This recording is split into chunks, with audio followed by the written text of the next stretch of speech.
அன்பிற்குரிய சகோதரர்களே, இறைவன் ஈசா அலைஹிஸ்ஸலாம் அவர்களை தன்னளவில் உயர்த்தி கொண்டான் என்று சொல்லப்படுகிறதே, அவர் உடலுடன் உயர்த்தப்பட்டிருக்கிறார்.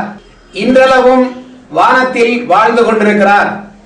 அதே ஈசாதான் மீண்டும் இந்த உலகத்திற்கு வருவார் என்று சொல்கிறார்கள். இது தொடர்பாக திருக்குர்ஆனில் என்ன சொல்லப்பட்டிருக்கிறது? அதாவது இறைவன் அவரை தன்னளவில் உயர்த்தி கொண்டான், அவன் உயர்த்தி கொண்டான் என்பதாகும். அல்லாஹ் இன்னாரை உயர்த்தி கொண்டான் என்று மனிதரை பற்றி கூறப்படுகின்ற எத்தனை இடங்கள் குர்ஆனில் வருகின்றதோ அத்தனை இடங்களிலுமே அவருடைய தரஜாவை உயர்த்தினான், அவருடைய அந்தஸ்தை உயர்த்தினான், அவருடைய பதவியை உயர்த்தினான் என்றுதான் பொருள்படுகின்றதே தவிர ஒரு இடத்தில் கூட இந்த நபரை இறைவன் அப்படியே உடலோடு வானத்திற்கு உயர்த்தினான் என்று ஒரு வசனத்திலும் வரவில்லை. அப்படிப்பட்ட ரசூலுல்லாஹ் ஸல்லல்லாஹு அலைஹி வஸல்லம் அவர்களும் நாம் ஒவ்வொரு தொழுகையிலும் துஆ நமக்கு கற்றுத்தரப்பட்டிருக்கின்றது. நடுவிற்பில் நாம் துஆ செய்கின்றோம். அல்லாஹும்ம ஃபிர்லி வர்ஹம்னி வஹ்தினி வஆஃபினி வர்ஃபனி வஜ்புர்னி வர்சுக்னி என்று நாம் துஆ கேட்கிறோம். அதில் வர்ஃபனி என்ற ஒரு வார்த்தை வருகிறது. என்னை உயர்த்துவாயாக என்று துஆ கேட்டிருக்கிறார்கள். ஆக எந்த ஈசா அலைஹிஸ்ஸலாம் அவர்களுக்காக உயர்த்துதல் என்ற வார்த்தை திருக்குர்ஆனில் ஏவன் கையாண்டு இருக்கிறானோ அதே வார்த்தையை அதே சொல்லைத்தான் ஹஜ்ரத் நபிகள் நாயகம் ஸல்லல்லாஹு அலைஹி வஸல்லம் அவர்கள் இறைவா என்னை உயர்த்துவாயாக என்று துஆ கேட்டிருக்கிறார்கள்.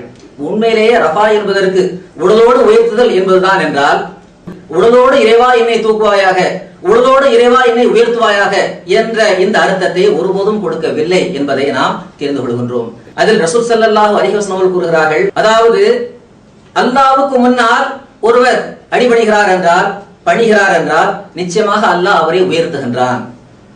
அல்லாஹ்வுடைய ஒரு அடியார் அல்லாஹ்வுக்காக அடிபணிகின்றார் என்றால், பணிவுடன் அடக்கத்துடன் நடந்து கொள்கின்றார் என்றால், அப்படிப்பட்ட இறை அடியாரை நிச்சயமாக ரசூலுல்லாஹ் ஸல்லல்லாஹு அலைஹி வஸல்லம் அவர்கள் பயன்படுத்தி இருக்கின்ற அந்த 3 ரிவாயத்துகளிலிருந்தும் நாம் காட்டி இருக்கின்றோம். இந்த எல்லா ரிவாயத்தையும் வைத்து பார்க்கும்போது நிச்சயமாக ரஃபா. அது மட்டுமல்லாமல் அல்லாஹ் திருக்குர்ஆனில் கூறுகின்றான் 3:56 வருகின்றது, அதாவது ஈசாவே நான் உம்மை உமக்கு தவஃபா செய்வேன், அதாவது வஃபாத்தை கொடுப்பேன், உம்மை நான் உயர்த்துவேன் என்று அல்லாஹ் இந்த 3:56 2 விஷயத்தை கூறுகின்றான்.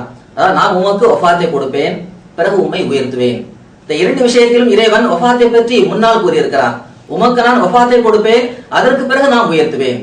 ஆக உயர்த்துதல் என்ற இந்த இது நடந்தது என்றாலும் கூட ஹஜ்ரத் ஈசா அலைஹிஸ்ஸலாமுடைய வஃபாத்திற்கு பிறகுதான் இது நடந்தது என்பதை கூட இந்த 3:56 என்ற இந்த வசனத்திலிருந்தும் நாம் மிக தெளிவாக தெரிந்து கொள்கின்றோம்.